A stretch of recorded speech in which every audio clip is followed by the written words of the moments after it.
নমস্কার বন্ধুরা, লোকনাথ কিচেনে তোমাদের সবাইকে স্বাগত জানাই। আশা করছি তোমরা সবাই খুব ভালো আছো, আমিও খুব ভালো আছি। আজকে আমি মাত্র একটা ডিম দিয়ে বাড়ির সবাইকার জন্য একটা নতুন রেসিপি নিয়ে তোমাদের কাছে চলে এসেছি। মাত্র একটা ডিম দিয়ে। তো চলো আর দেরি না করে ভিডিওটা প্রথম থেকে শেষ পর্যন্ত দেখে নাও, আর ভালো লাগলে কিন্তু অবশ্যই আমাকে কমেন্ট করে জানিয়ে দিও, আর নতুন নতুন রেসিপি পাওয়ার জন্য আমার চ্যানেলটিকে সাবস্ক্রাইব করে দিও। আমি এখানে একটা ডিম নিয়ে নিয়েছি, দেখতেই পারছো এখানে কিন্তু আমি একটাই ডিম নিয়েছি। এবারে এর মধ্যে আমি দিয়ে দিলাম খুব সামান্য পরিমাণে একটু নুন, দিয়ে ভালো করে একটা কাঁটা চামচ দিয়ে গুলে নিচ্ছি। কাঁটা চামচ দিয়ে কিন্তু খুব সুন্দর গোলা হয়ে যায়, যাদের ব্লেন্ডার থাকে না তারা কিন্তু কাঁটা চামচ দিয়ে এইভাবে ভালো করে গুলিয়ে নেবে। দেখো ডিমটা আমার ভালো করে গোলানো হয়ে গেছে। এর ওপর থেকে আমি সামান্য কিছু ধনিয়া পাতা কুচি দিয়ে দিচ্ছি।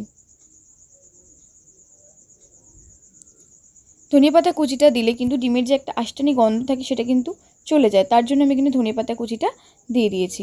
এবারে ফ্রাইং প্যানের মধ্যে আমি তেল গরম করতে বসিয়ে দিচ্ছি। তোমরা চাইলে সাদা তেল অথবা সর্ষের তেল, যে কোনো তেলেই এটা কিন্তু রান্না করতে পারো। তেলটাকে খুব ভালো করে আমি গরম করে নিয়েছি। এবারে দিয়ে দিচ্ছি আমি পেঁয়াজ কুচি। পেঁয়াজটাকে খুব বেশি বড় বা খুব বেশি ছোট আমি করিনি, মিডিয়াম সাইজ করেই কিন্তু পেঁয়াজটাকে আমি কেটে নিয়েছিলাম, তো সেটাকেও আমি দিয়ে দিয়েছি। পেঁয়াজের পরিমাণটা এখানে একটু বেশি ব্যবহার করলে ভালো হয়, তোমরা তোমাদের পরিমাণ অনুযায়ী এখানে পেঁয়াজটাকে ব্যবহার করবে। পেঁয়াজটাকে কিন্তু গ্যাসের ফ্লেমটাকে একটু মিডিয়াম করে দিয়ে ভালোভাবে ভেজে নেবে। একদম কড়া লাল করে ভাজতে হবে না, ভালো করে কিন্তু হালকা বাদামি করে ভেজে নিতে হবে।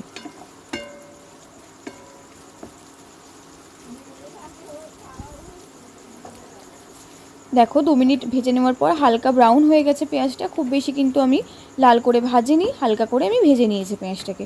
এবারে এর ওপর থেকে আমি ধনিয়া পাতা কুচি দিয়ে দেবো। পেঁয়াজের সাথে ধনিয়া পাতা কুচিটা যদি ভেজে নিয়ে রান্নাটা হয় তাহলে কিন্তু ধনিয়া পাতার ফ্লেভারটা খুব সুন্দর চলে আসে। কাঁচা ধনিয়া পাতার থেকেও ভেজে করলে কিন্তু আরও ভালো টেস্ট আসে, তার জন্য কিন্তু আমি ধনিয়া পাতাটাকে এখানে ভেজে ব্যবহার করছি। তোমরা চাইলে কিন্তু এক্ষেত্রে রান্নার শেষে তোমরা ধনিয়া পাতা কুচিটাকে ব্যবহার করতে পারো। আমি এটাকে ভেজে নিয়েছি, ধনিয়া পাতা কুচিটাকে ভালো করে ভেজে নিলাম। এবারে আমি নিয়েছি আলু। আমি এখানে বড় বড় সাইজের দুটো আলুকে কেটে নিয়েছিলাম লম্বা লম্বা করে, তো সেটাকে আমি দিয়ে দিচ্ছি।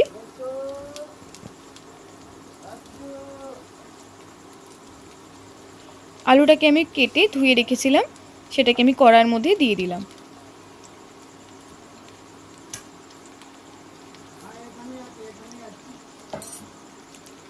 আলুটাকে দেওয়া হয়ে গেলে আলুটাকে কিন্তু কড়াইতে ভালো করে ভেজে নিতে হবে।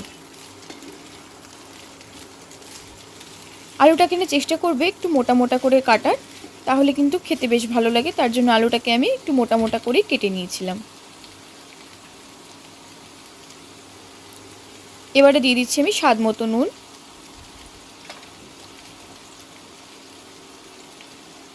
আর দিয়ে দেবো আমি হলুদের গুঁড়ো, হাফ চামচ হলুদের গুঁড়ো দিচ্ছি, আর দেবো ঝালের পরিমাণ অনুযায়ী এখানে লঙ্কার গুঁড়োটাকে। আমি এখানে কাশ্মীরি রেড চিলি পাউডার ব্যবহার করছি, কারণ কাশ্মীরি রেড চিলি পাউডারে কিন্তু ঝালটা খুব কম হয়, কিন্তু কালারটা খুব সুন্দর আসে।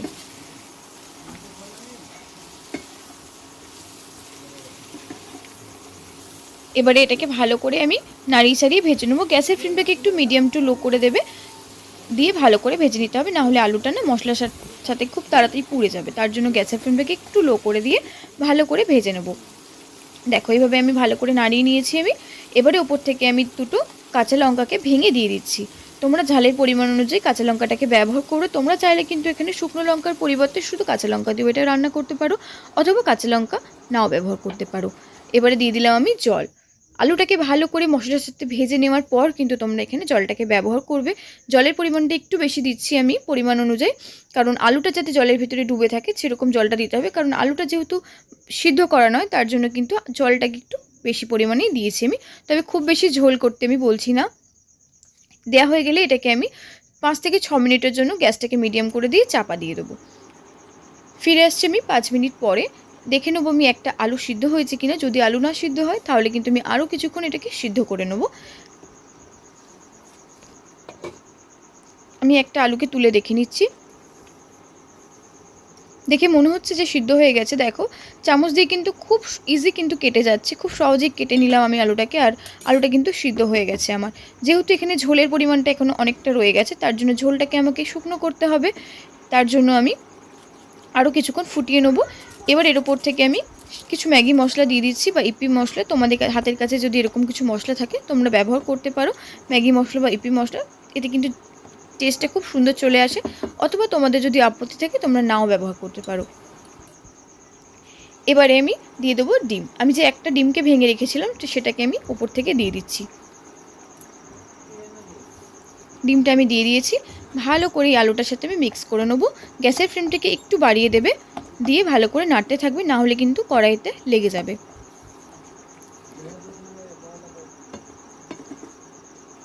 এইভাবে ভালো করে নাড়তে হবে এটা। এইভাবে তোমরা যদি তরকারি বানাও, একটা ডিম দিয়ে কিন্তু রেডি হয়ে যাবে। বাড়ির সবাই কিন্তু খেতে ভীষণ পছন্দ করবে। ভাত, রুটি, লুচি সবের সাথে কিন্তু এটাকে সার্ভ করা যাবে। দেখো এটা কিন্তু এখনও ঝোলঝোল রয়েছে, এটা কিন্তু ঝোলটাকে এখনও আমি একটু মেরে নেবো। তোমরা যদি চাও এরকম ঝোলঝোল খেতে তাহলে কিন্তু তোমরা এখানেই সার্ভ করে নিতে পারো। আমি একটুখানি ঝোলটাকে আমি আরেকটু মেরে নিতে চাইছি, তার জন্য আমি ঝোলটাকে আরেকটু শুকনো করে নেবো। গ্যাসের ফ্লেমটাকে আমি একটু বাড়িয়ে দিয়েছি, দিয়ে আমি একটু চাপা দিয়ে দেবো, তাহলে কিন্তু তাড়াতাড়ি ভাপে ভাপে এটা শুষ্ক হয়ে যাবে। আমি 2 মিনিট চাপা দিয়েছিলাম, খুব বেশি সময় চাপা দিইনি। 2 মিনিট পর আমি ফিরে আসছি। দেখো আমার কিন্তু তরকারি থেকে একদম ঝোলটা শুকিয়ে গেছে, তরকারিটা কিন্তু বেশ গায়ে গায়ে হয়ে গেছে। আমার কিন্তু এখানে একটা ডিম দিয়ে তরকারিটা একদম রেডি হয়ে গেছে। আমি এবার এটাকে সার্ভ করে নিচ্ছি। রেসিপিটা কেমন লাগলো অবশ্যই আমি কমেন্ট করে জানাবে। আর নতুন নতুন রেসিপি পাওয়ার জন্য আমার চ্যানেলকে সাবস্ক্রাইব করে দেবে। আর কিন্তু তোমরা এইভাবে একটা ডিম দিয়ে বাড়িতে তরকারি বানিয়ে দেখো, খেতে কিন্তু দারুণ লাগে। একদম অল্প মশলা কিন্তু এটা রেডি হয়ে যায়।